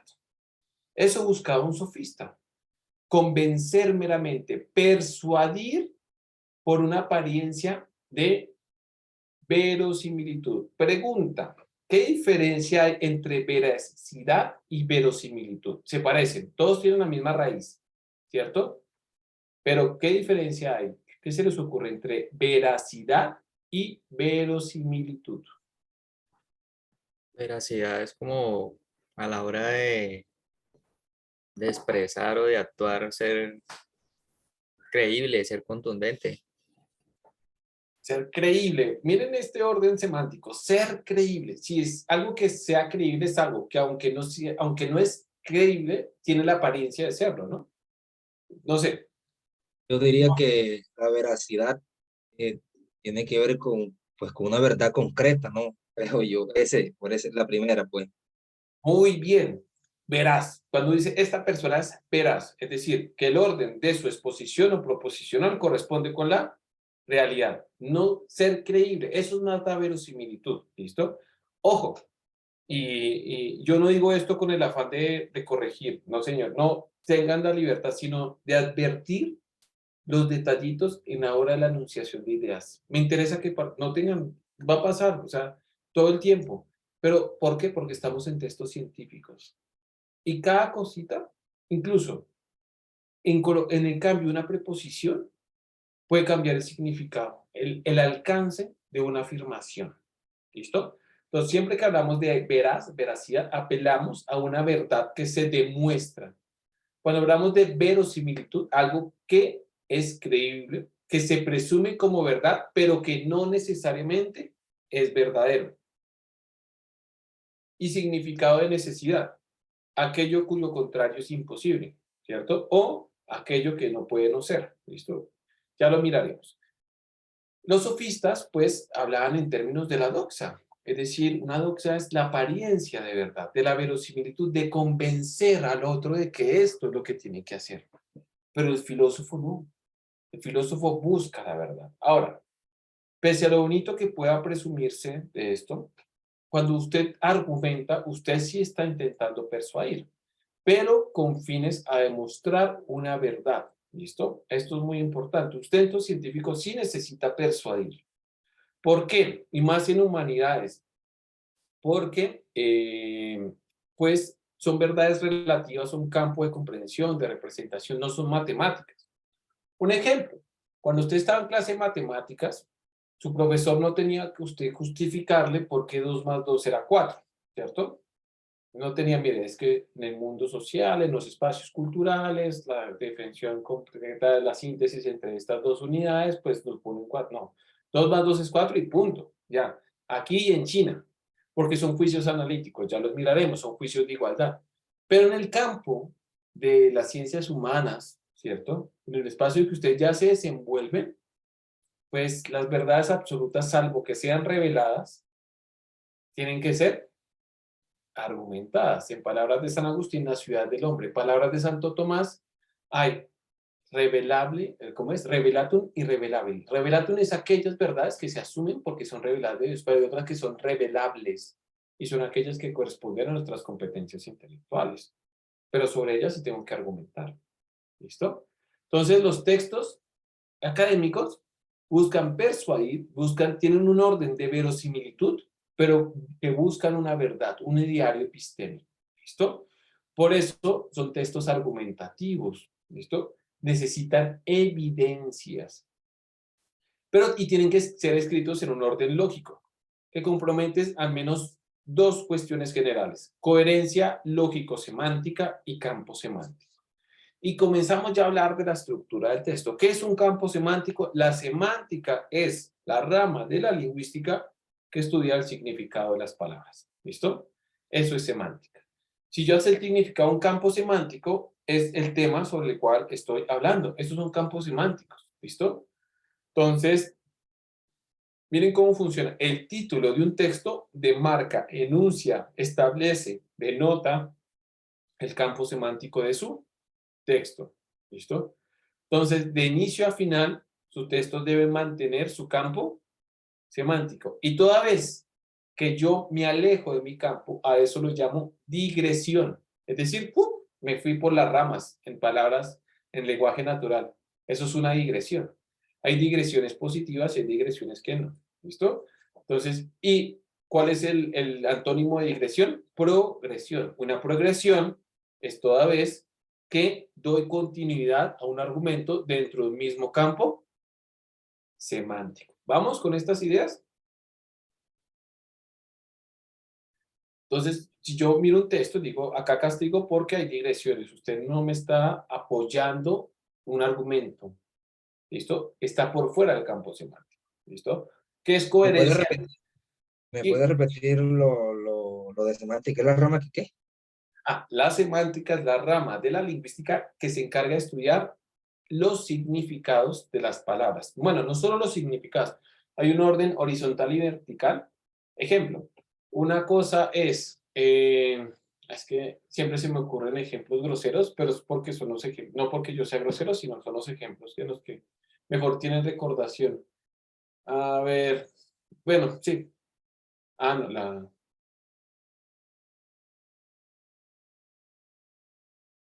sí, a ver, tengo que utilizar otros ejemplos, pero esos son los que recuerdo ahorita. El más usual, yo creo que todos nos hemos reído de este, es que es lenguaje natural, pero una cosa es, a ver si se me ocurre.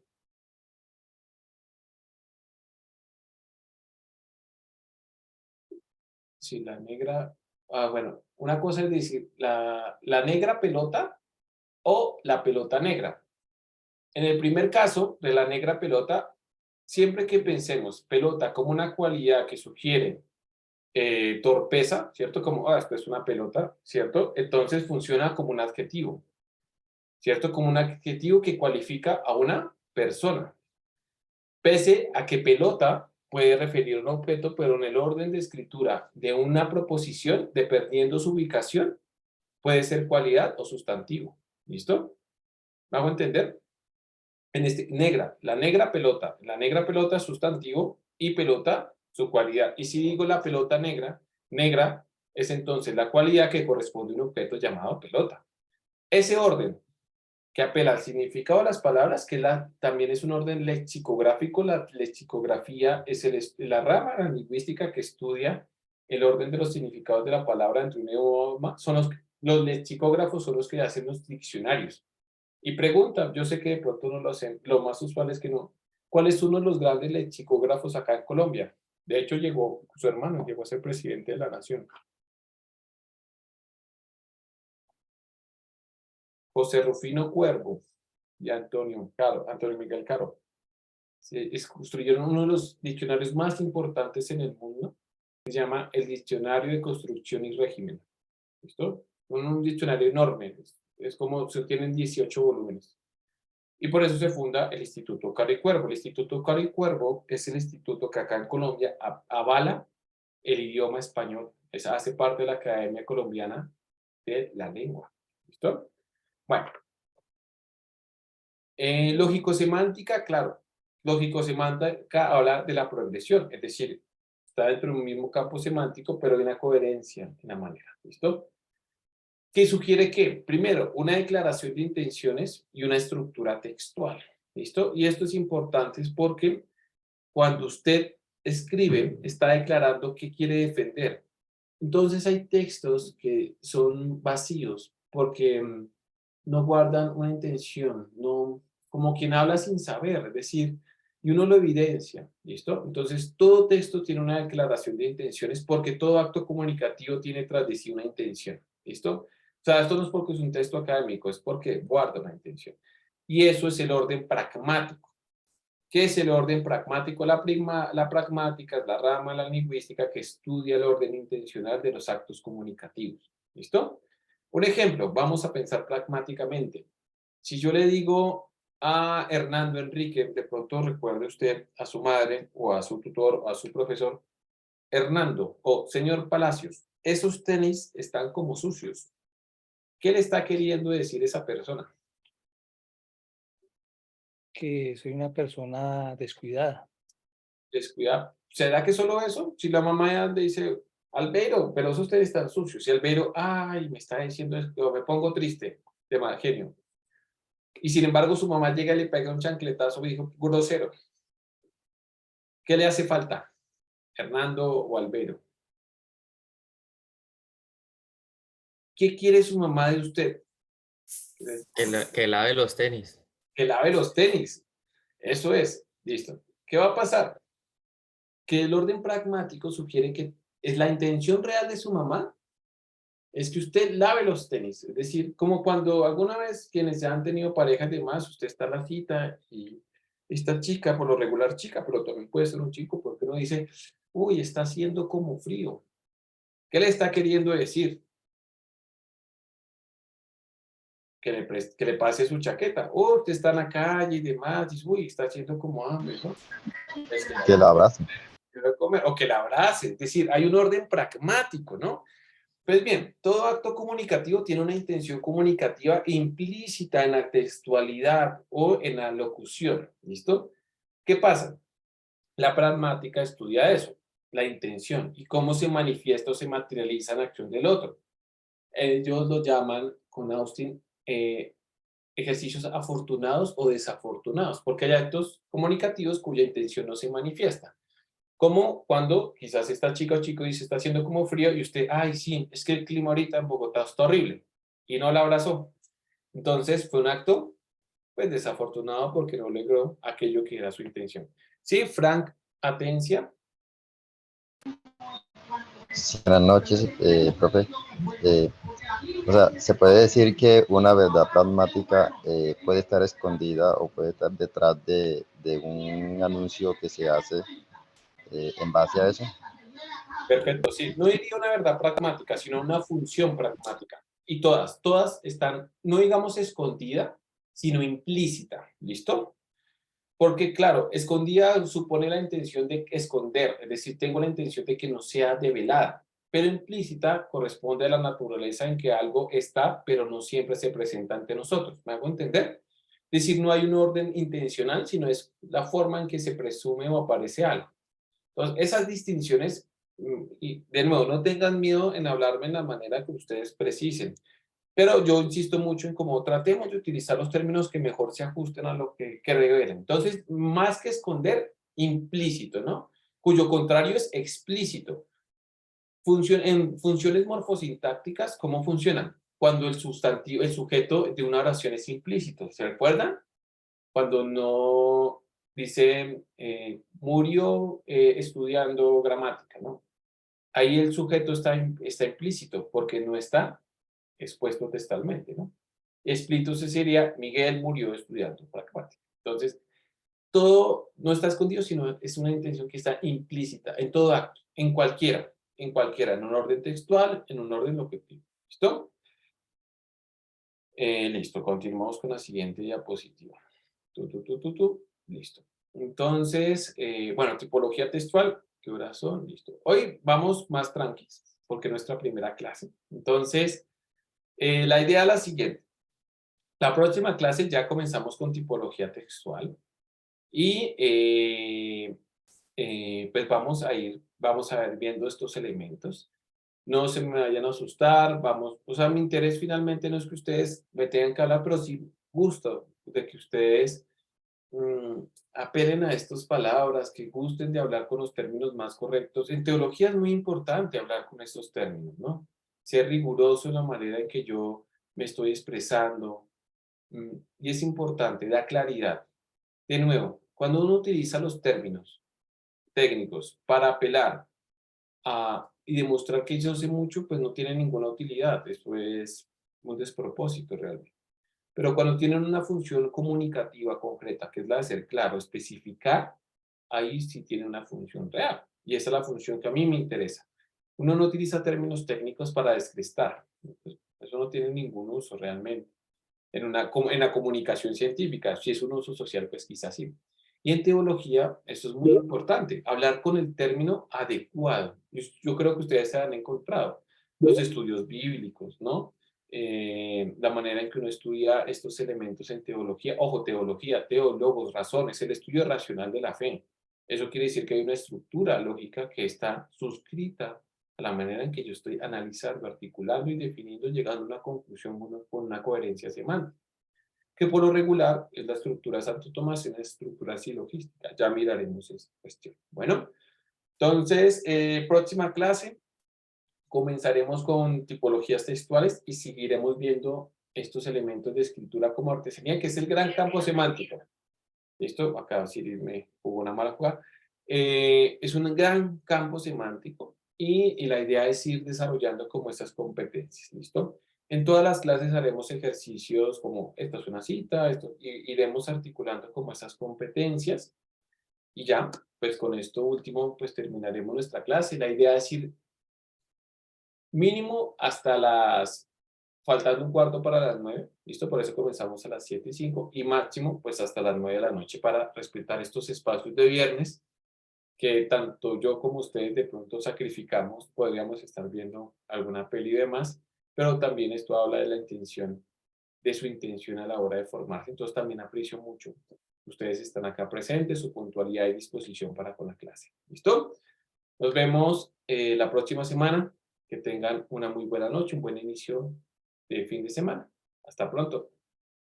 ¿Algún gracias, material profe. para uno irlo viendo, leyendo algo, algún material, lo que... Gracias, profe. Sí, comenzamos a partir, estoy definiendo los correos. Me faltan unos estudiantes de la San Alfonso. Tengo que averiguar por qué no lograron conectarse. Por ahora, estos elementos y a partir de la próxima clase comenzamos con ya cuestiones mucho más técnicas. ¿Listo? Listo, profe, gracias. Listo, profe, buenas noches. Profe, gracias. Feliz noche. Buenas noches. Gracias.